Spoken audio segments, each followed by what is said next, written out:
This clip is brought to you by SaveWithConrad.com.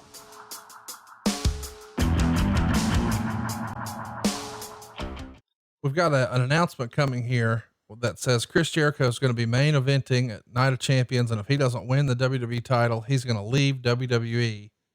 Once upon a time, maybe a generation before, these stipulations were a really, really big deal. And in this era, it starts to feel like, well, they'll just do whatever they want and they can undo it the next day. Do you think, I mean, obviously that's hurt the stipulation, but eventually if nobody sticks to anything, nothing means anything, right? I mean, when you heard steps like that, did you start to roll your eyes, or did you think, well, hey, that could work this time? Well, yeah. And guys retiring, but weren't retiring. Right.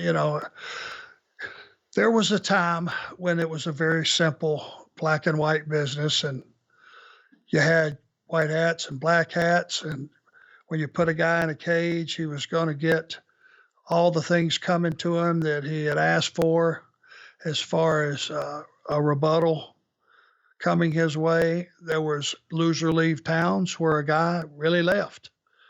And all those stipulations meant something because they were protected. And the minute you just started acting like, oh, well, nobody will remember, we'll go 6 months down the road and bring a guy back and all those things. We shit in our own mess kit so many times as a business. Instead of having a guy say something or have a set of rules that pertains across the board from now until eternity, nobody ever knows what the rules are.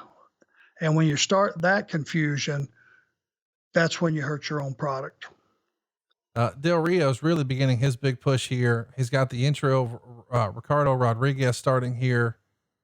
What'd you think of Del Rio when he first comes in? I think a lot of people thought, man, this is going to be the next great Latin star.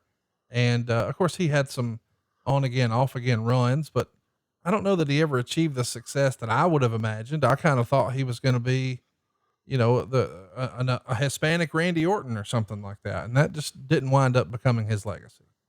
Well, they were thinking he was going to be a babyface, and he wasn't. He was naturally a heel. That was the way he worked. That was the way he came across. And Rodriguez, was classic.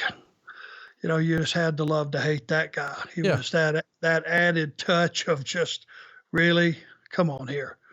So it was like the office was hoping this guy was going to be a big baby face, but everything that he did, pulling in the expensive vehicles and all that, it was a heel push. Of course.